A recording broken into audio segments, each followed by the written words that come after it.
Welcome back to the Maven Show. This is your host Rohit. Today we have Kevin, the public speaker and leadership coach. Thank you, Kevin, for getting into the show. Thank you, Rohit. Glad to be here in sunny Atlanta, Georgia. Would you just like to give a quick intro of yourself first? Yeah, well, I started, I guess you could probably say I started even when I was in my teenage years coaching, because I was doing a lot of talking with people and trying to help people. Even in my high school, people would come to me and ask for advice, and I would try to help them and build them up. But I suppose it was when I became an adult when I really started looking into what it means to be a coach and what it means to be a leader. It took me a while to really understand what leadership was, even though I was in several leadership positions as I was growing up. I didn't really understand what leadership was all about. And I eventually took some courses, took some training to find out about leadership. And to tell you the truth, it has just been in the last, I suppose, 10 years or so that I really learned what leadership was really all about. Because what we think is leadership often is not what leadership is. You can have a leadership title, but that doesn't mean you're leading. Yeah, it is. One thing my mentor, John Maxwell he says, leadership is influence, nothing more and nothing less. Yeah. If you're leading, but you're not influencing anybody, then you're really not leading. People should be copying you. Right. And it should always be something that comes from the other person and not forced on them. Because when you force it on them, that's not leadership. How to get to know your purpose as a human being. And tell me one more thing, like, is living a life without a purpose worth or not?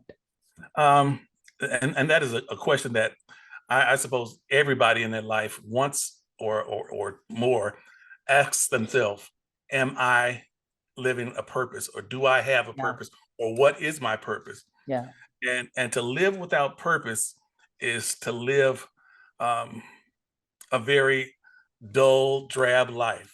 Yeah. Because you're constantly searching for, what am I here for? What do I do to make my life more fulfilling? The thing about purpose is it's something that's ingrained in you, whether you know it or not.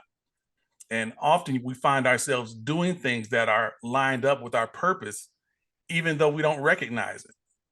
Yeah. We're all given gifts in our hearts, in our bodies, and in our minds. And these gifts are part of your purpose. When we use those things to help others, when we use those gifts and those talents and those things that have been ingrained in us, when we use those to upbuild others, that's a part of our purpose. The main thing is just finding out what that thing is. And often I've seen this happen, even in my own life. It's that we think that because somebody else tells us that's our purpose. Yeah. And that is not our purpose. No. We have to find out our own self. Inner self, it's realization, like. Yes, absolutely. And I've got to say, even in my life, when I was growing up, in my teenage years, I ended up following after things that were not my purpose. I thought because that's the way that I was shown to go, that's the way that people told me to go, that was my purpose. But find out later, that really wasn't what I was called to do. That wasn't really what my purpose was. And I ended up becoming miserable. When you try to follow somebody else's plan for your life, you end up being miserable because it's not what you're called to do. Awesome. So just tell me, like, what do you mean by recognizing the power of imagination? Okay, well, let me start with a short story. My dad, he passed away a couple of years ago. He was diagnosed with a degenerative spinal disease when he was in his late 20s. They performed surgery on him, and he became a quadriplegic. They never expected him to walk or move again like as he did before. But my dad he had such a great imagination. He couldn't see himself never walking again. He could never see himself being in a bed as an invalid. And so his imagination saw him, or his imagination caused him to see himself walking again. 3 years later, my dad was walking on a walker, and later after that, he began to walk on a cane. And for the rest of his life, he walked on a cane, but he was walking. And the doctors never thought that he would again. My dad did some amazing things that time is not long enough for me to tell you all that he did.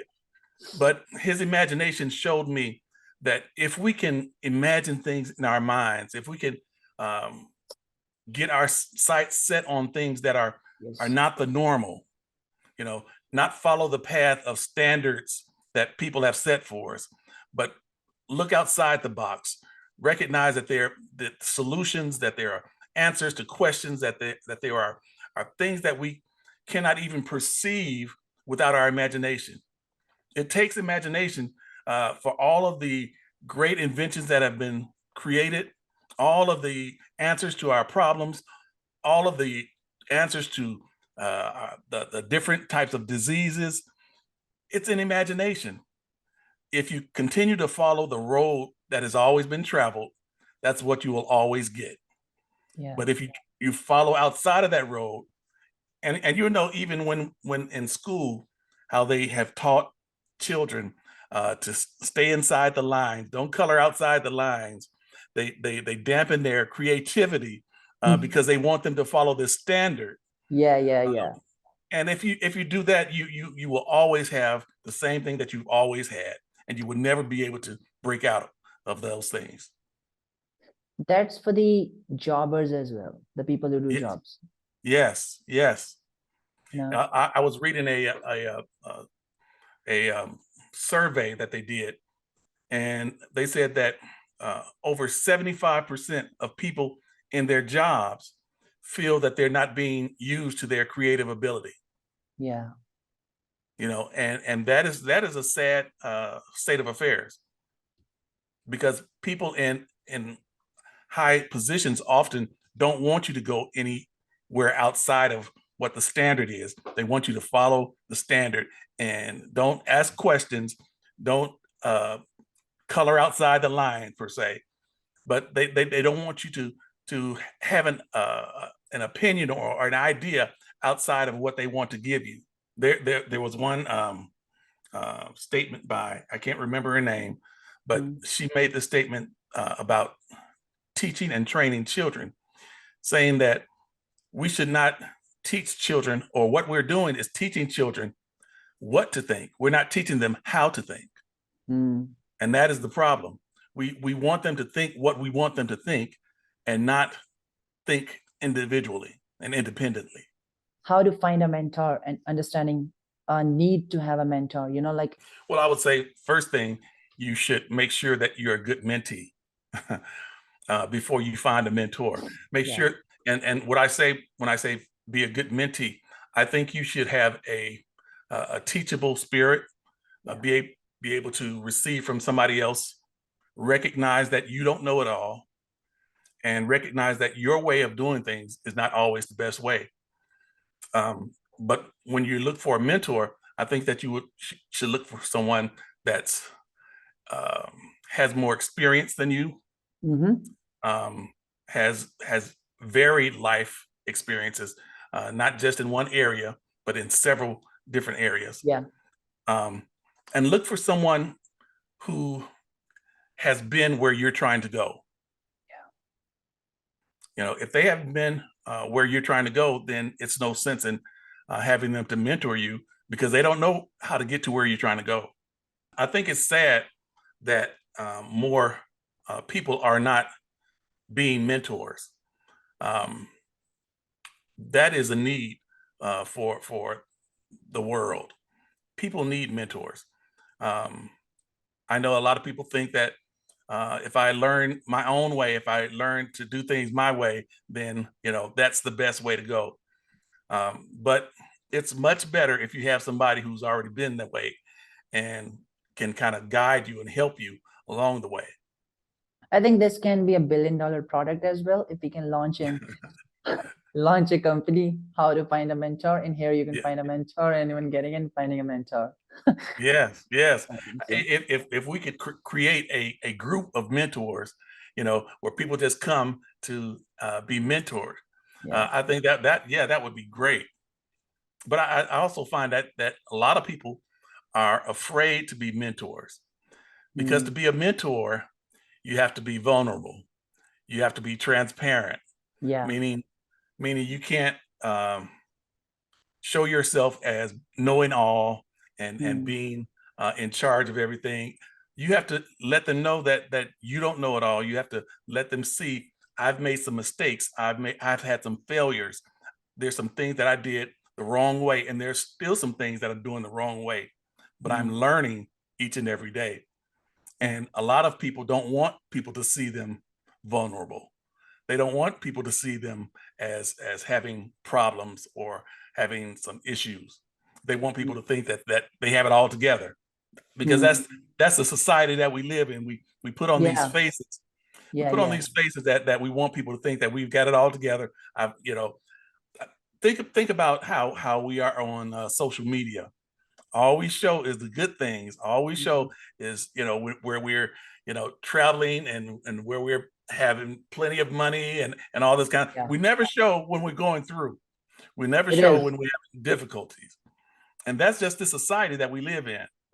But you can't be a mentor and not really show the good and the bad as well. No, it is true. Awesome. But yeah, but if we're honest, all of us have it. All Yeah. of us have good and bad. All of us Yeah. have light and dark. And Yeah. we've got to be honest about it.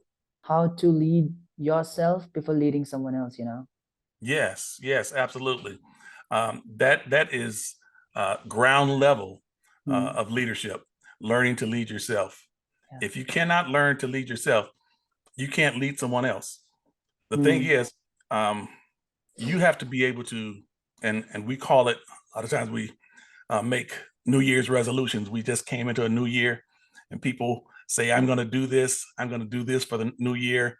I'm going to yeah. stop doing that for the new year.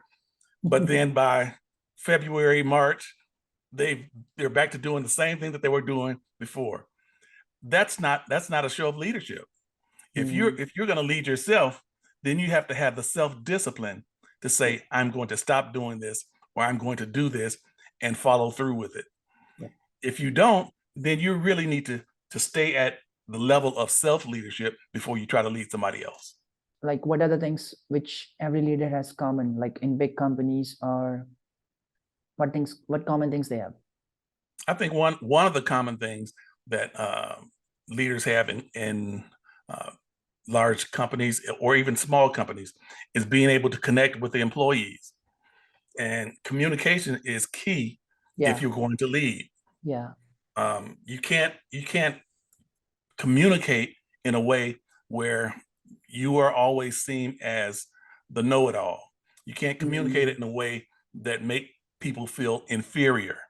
mm, Communication is dependent upon not only you saying what you want to say, but it's also dependent upon the person understanding what you say in the way that you said it.